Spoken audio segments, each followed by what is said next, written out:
intro music. Yeah! Woohoo! Hey there, Star Trek Fleet Command fans. Today, I want to talk about something that is a little bit different, but I think well needed, and that's alliance tournaments, but from the perspective of a lower or mid-level alliance, particularly coming from this perspective, which is my alliance on server 710. It's the number 5 alliance on the server, so not the biggest, not the top, definitely not with the top spenders, but over 60 players active. They log in every day, they contribute, and they want to get more bang for their buck in the game. They want to progress. Who doesn't? One of the big things that's going to help you do that in today's game is the Emerald Chain. To progress along the Emerald Chain, you've got to perform well, at least as well as you can, in alliance tournaments. And that means doing tasks. But as you can figure, for a server that is not expanded into the 40 plus, 50 plus range, there are a lot of tasks that are immediately incompletable. But yet, as an alliance leader, you want your players to be able to say, hey, we've made it to rank 11 in the Emerald Chain, thus we're getting rare officer shards, or epic officer shards actually, every day. We want to get better rolls with our Dominion exchanges. Every day, we want to get the Columbia 2 refit in our exchange store, assuming you've reached the proper rank for that, because you get double the amount of rare Voyager officers for 40 plus once you reach those boxes and export. There's a lot of value in stuff like this, not to mention what you have in the store itself. So as an alliance leader and as a player in a lower or mid-level alliance, what are some of the things that you can do to score? Because like I said, higher levels, we talk all the time from our state of privilege. Oh, I'm just going to do the 10K free-to-play task because they pay out great currency, good rankings for your alliance, and more of those refresh credits. But what do you do if you aren't in one of those groups? Let's start going over some of those different tasks. Now, you'll see 2 of them here that are potentially doable, but you'll have to be very careful with the wording. Wave defenses sounds great until you read Mirror Universe. And that kind of immediately eliminates you if you're at the lower level. You also see this one, just a straight up Mirror Universe. You know, for the sake of this, we'll rotate. Now, I do want to mention real quick, as you see me rotate here, some of these are doable, some of these are not, but there's a rotation sample sets that you can do. As in, there's 3 groups that you have that you can rotate through when it comes to doing your refreshes. And remember, refreshes affect everybody in your group. So if I'm refreshing a task, it's refreshing for everybody. So it's important for you to remember that when you're doing the refresh, and you can have this on the screen, that when you refresh, you're refreshing a group. Whether you're doing the group 1, group 2, or group 3, you're going to have tasks that populate in that group. So if you're refreshing 750s, you're going to get more 750s and 1500s. If you're refreshing the 8000s, you're going to get more of those. If you're refreshing the 10s, you're going to get 10s. They're sorted by groups, as you can see here on the screen. So what do we do with that information? Well, number 1, remembering what tasks you can actually do as a lower level. Let's just think of it from G3 perspective for now. The main things that you're going to want to focus on are grinds. Some of those are going to be grinds you can't do. Some of those are going to be grinds you can do. It's all about what you actually invest into refreshing. A mid group, a late group, an early group, whatever it is you want to go after. The grind tasks, as you can see on the screen, have a lot of value for you as a player because they're things that you can actually go out and grind. For example, swarm grind.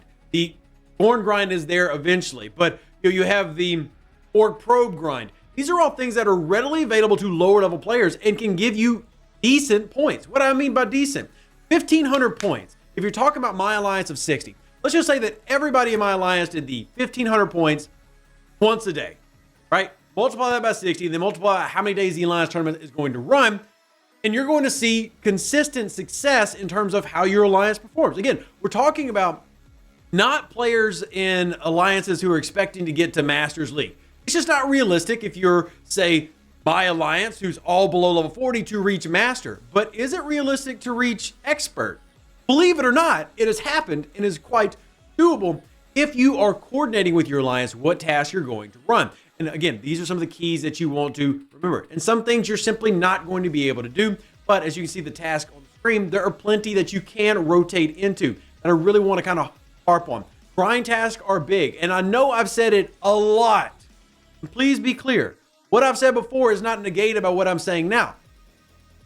I do not like grind tasks for a couple of reasons. One, I don't like grinding. I know a lot of people out there don't mind grinding in Star Trek Fleet Command and other games. I'm not one of those people. I don't like grinding. Not many people do. And I also dislike the fact that many of these events that I'm talking about do not pay out actual reward currency like the 10Ks do. So, for example, on the screen, you see currency, right? I see tournament points, which is good for everybody in my alliance. I see actual Alliance Tournament credits, right? Those are actual reward currencies for me as a player. And then I see refreshes, right? Now, where you're at will determine how much these rewards are. For example, this same event will give me 4,400. But regardless of that, the lower grind events do not pay those out as a reward. Let's just look at the wave defense as an example. All I get is tournament points. You are going to have less immediate rewards, and I've always disliked that, and I still dislike that. I think every task should pay out some form of reward that directly translates into the store here for you as a player. So that's not my argument, but what do you get by completing and finishing and doing well in the tournament? You get rewards for finishing. So let's just say we finish where we're at right now, which is rank 6. My alliance is going to get 3,400 tournament credits as a reward, which all of us can use to work on free primes and such. And then we're also going to get an equivalent amount of the Emerald Chain, which you can see in this reward right here. Emerald Chain is going to be based on whatever league you're in. So you have the qualifiers, and of course you have Expert League, and let's just look at Adept, rank 6. We're going to get 3,410 of the Alliance credits and 29,100 Emerald Chain XP. So we're helping out the Alliance by everybody getting rewards and everybody getting more Emerald Chain. Thus, all of us are progressing. All of us are getting more options long term. So when it comes to tasks, we're now looking for things that we can do as a group. FKR Armadas. There are some cheap ones here that are saying, hey, if you go and launch 3 rare Armadas, we'll give you 2,000 points, right? Many of you can save up that. Remember, every player, including players in G3, can get up to 6 rare FKR Armadas every month just by doing things like Crucible of War and simply doing their turn-ins with their Armada chest. You're going to get at least 6. So you can save for these or for these and then run these. As we know, Alliance Tournaments is designated to run every single month. Then you have the other tasks that can kind of make up for that. You have the grind tasks, which are going to be the opportunity to go grind swarms, go grind Borg probes, defeating those. Because remember, these all populate various players. There are even 5,000 point tasks that are defeating, Federation hostiles, Klingon hostiles, Romulan hostiles. These are all tasks that are doable by you. Now, not negating the fact that this is more difficult for players at a lower level than a higher level, because the higher levels have more instantaneous free-to-play things that they can save for. That is one of the burdens of being, well, level 29 in my case. So I have done 2 Borg probe grinds today. No, they weren't great scoring, and I did an FKR Armada. I went and did rare Armadas in my alliance, and around 3 of those bad boys. Took time to get to those saved up, and I can do it again tomorrow. Good thing though, with the Armada type events, I do like those for us lower level players, because that means we're all getting multiple rewards. We're doing those as a group. Whereas if I go and do the Borg probe, well, that's just grinding for me. The rare Armadas, the more I do of those, the more I can do of this with my group. Everybody's getting rewards, and now we're able to get more things. As you see here, I'm getting a little bit of uncommon, speed ups, etc., etc. And this is the value for you as an alliance leader, to really encourage your players to do things like alliance tournaments together.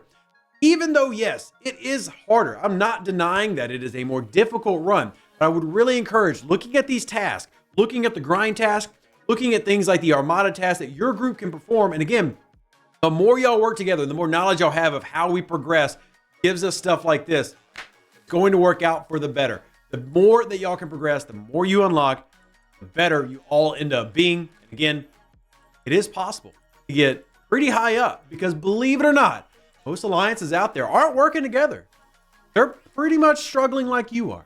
And if you just do a little bit more, you can go a little bit further. Hope you enjoyed this. Hope you enjoyed the content on the screen. As always, thank y'all for watching. Live long and plunder. Stay safe with their Space Cowboys. Deuces, that's me. Check out our content here on Twitch as well. Enjoy the live streams. And yeah, if you have any questions about these tasks, I will have the spreadsheet pinned at the top comment. If you want to go take a look at this as an alliance leaderboard, as a player, what you can grind after, and including which ones actually do a little bit of payout if you think you can reach up and do those. Catch you on the next one. Deuces, that's me. Love you, and I'm out. I would like to request to Scopely to add more Klingons to the game.